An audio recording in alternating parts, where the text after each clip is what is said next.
Hi, I'm Catherine from Catherine Learns Stuff. Today I'm going to walk you through how to make this cute baptism card. So let's jump in.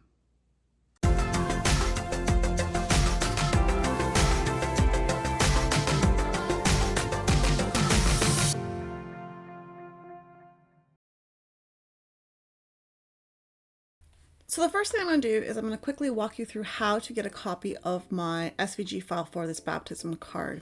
If you go to my website, catherinelearnstuff.com, which I've listed below in the description, you can come here and hit the search button and look for my baptism card. It might not be at the top of the page anymore, depending on when you come and look for it.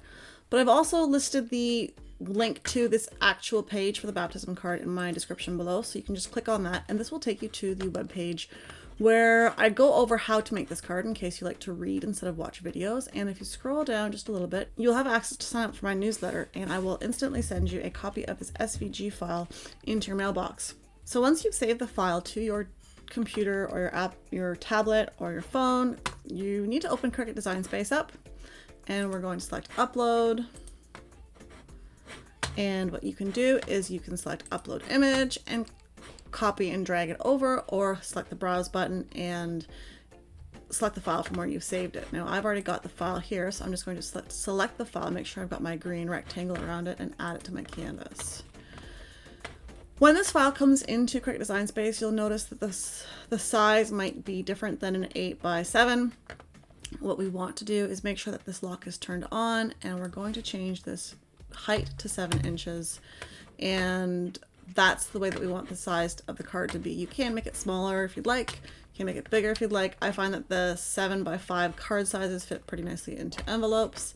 And then the next thing that we need to do just quickly is we need to come down onto our layers panel and select this baptism card where we've got the rectangle and the line. We need to select the line. We need to come over to our operations menu, drop down menu, and change it to a score line.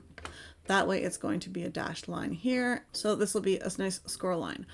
Once we've changed it into a score line, you want to make sure that we select this whole card and we ungroup this so that we don't have any issues later on when we're attaching this. And then we want to make sure that we select our baptism card, the rectangle, and the score line, and we attach those two together.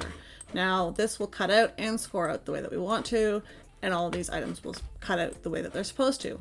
So we're going to select make, and we're going to go and set this up on our cutting mats. Now before we cut this out, we're just going to go over to my workstation where I'm going to walk you through the materials that we need to cut out this card. For the back of the baptism card, I'm going to be using this nice bubbly, shiny looking paper for the main card. The letters will be in white, and then as well as the dove, and then behind the letters and the dove is going to have this turquoisey green color. So those are the three colors that I'm using. I'm using 12x12 for the card itself, and then 8.5x11 for the other two pieces. Now that I've cut this out with my Cricut, what I've got is I have my card backing, and it's already got a score line pre-scored into it to help me fold it easier. I've got the outline for my dove and my letters, and I've got my white dove and my white letters. I've left my letters on my cutting mat because I don't like to lose them, and I find they're the safest here. And also what we're going to use is we're going to use some craft glue and also some double-sided foam tape. Now if you don't want to use double-sided foam tape, you can simply just use glue in place of it, but I'm using the double-sided foam tape to give my card a little bit more 3 dimensions. So let's start to assemble this. The first thing that we're going to work on is the letters and the words. I like to do them first because I find them the hardest, and this way we can get them out of the way and finish the card on a high note.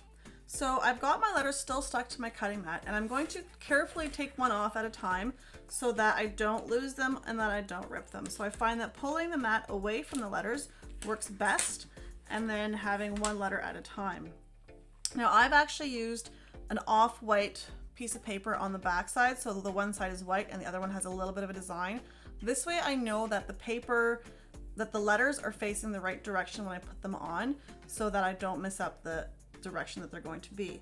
So what I'm going to do quickly, one at a time, I'm going to be applying some double-sided foam tape onto the back of the letters. Now you can pre-cut these pieces if you'd like, or cut them one at a time as you go along. I typically cut them one at a time because I find that I need to get the right size And I can't do that if I pre-cut them all. So this letter is going to go here. Now something that I like to do before I start to tape anything down is I like to tape these pieces onto my workstation so that they don't move, because I find that if something is moving around, it's going to be a lot harder to stick to it when we're assembling this.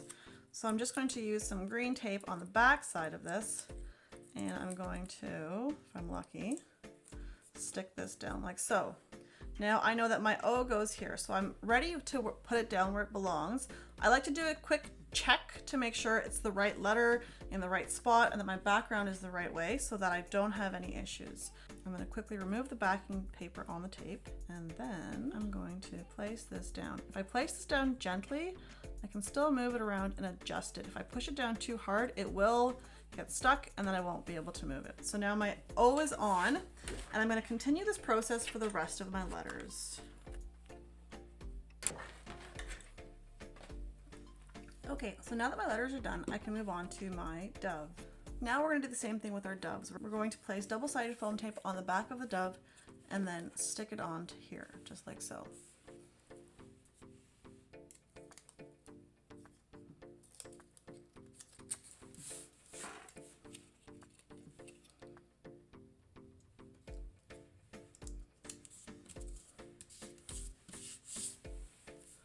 And now my dove is done.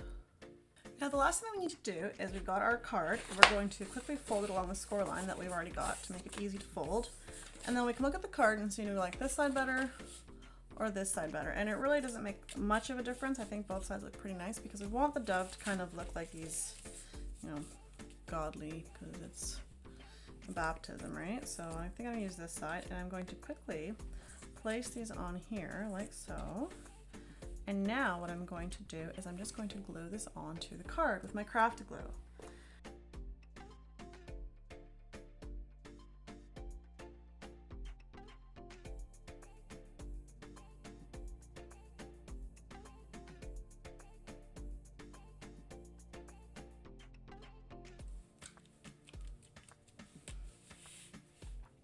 And now my card's complete. Just a few things that I want to go over when I was making this card. I tried to gently place this dove onto the top and have it centered nicely, but you'll notice it's a little bit off here. Not a huge deal, but for me that's a big issue because, I mean, I like to be a perfectionist.